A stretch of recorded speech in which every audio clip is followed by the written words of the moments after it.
Europe 1. L'heure de retrouver nos balades touristiques et gourmandes avec Vanessa Zah et Marion Sauveur. Donc, on commence avec vous, Vanessa. Dites-moi, ça sent bon le sud dans les studios ce matin, hein? Ah bah oui, le sud, le soleil, les cigales et la lavande aussi.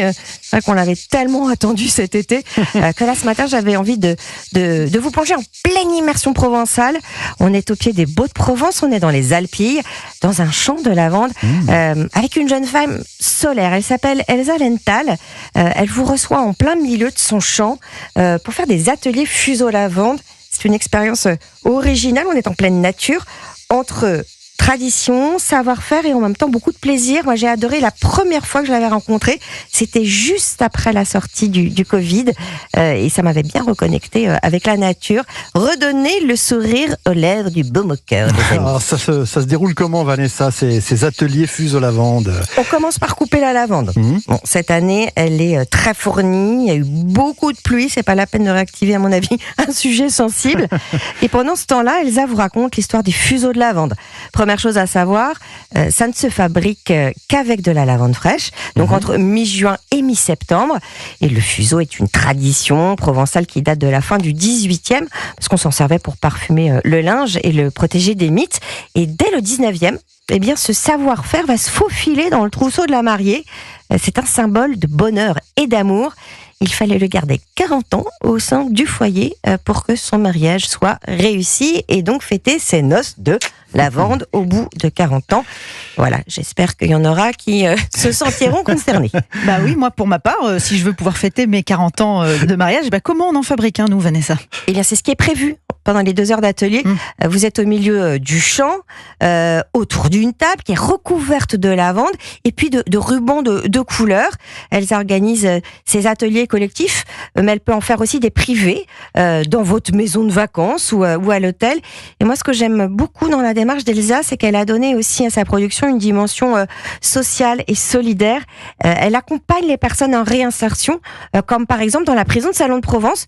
Là, ce sont les hommes qui fabriquent les coussins et les sachets de sa collection.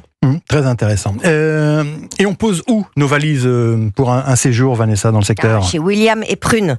Il est oléiculteur, elle est plumassière et ils tiennent un gîte à Mauriès, les Terres de Pierre. C'est un mat traditionnel du 18e qui peut accueillir jusqu'à 6 personnes. Donc on peut tous y aller ensemble. Merci Vanessa Zah.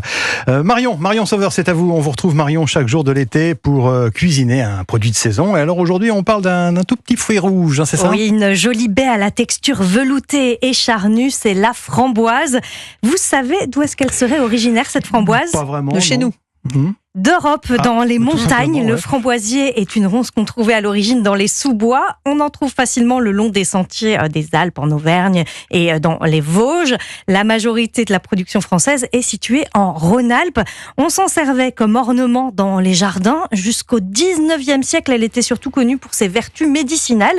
Elle guérissait les vomissements et combattait le mal de gorge et la toux. Et ce n'est que depuis 70 ans qu'on la cultive pour la vendre. Alors comment est-ce que vous avez envie de cuisiner la framboise ce lundi, En petit Marion? cornet pour le dessert. On va commencer par découper les feuilles de briques, badigeonner de beurre en triangle pour les rouler en cornet et hop, direction le four.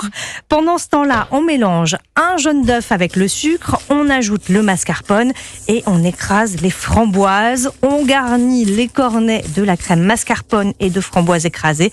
On ajoute par-dessus quelques petites framboises entières et il ne reste plus qu'à croquer. Et alors, Marion, où se trouve ce meilleur endroit pour aller se faire un plein ventre de framboises? Direction Tourette, c'est dans le Var, au domaine de Terre Blanche, à la brasserie Le Godina. Le chef pâtissier Jérémy Gressier réalise une pavlova avec une meringue végétale sur laquelle il dépose une marmelade de framboises à l'aneth, une crème infusée également à l'aneth et quelques framboises fraîches avec des zestes de citron vert. Mais je suis sûr que vous avez une autre adresse, Marion. Oui, si vous êtes à Paris, direction le café Pierre Hermé à Beaupassage, où vous pouvez déguster un ceviche de dorade Ispahan. Ispahan, c'est l'une des saveurs phares du pâtissier, litchi rose framboise. Le poisson est servi cru, mariné dans un leche de tigre à base d'une purée de litchi, de gingembre et piment, avec une gelée de vinaigre de framboise et de rose, du citron, des pétales de rose, du piment vert, de la coriandre et bien sûr quelques framboises entières. Évidemment. Merci Marion Sauveur. On retrouve votre recette et vos adresses sur europe1.fr. Et merci Vanessa Zaza. Vos adresses sont aussi disponibles sur le site d'Europe 1 et votre nouveau podcast Europe 1 Voyage sur toutes les plateformes.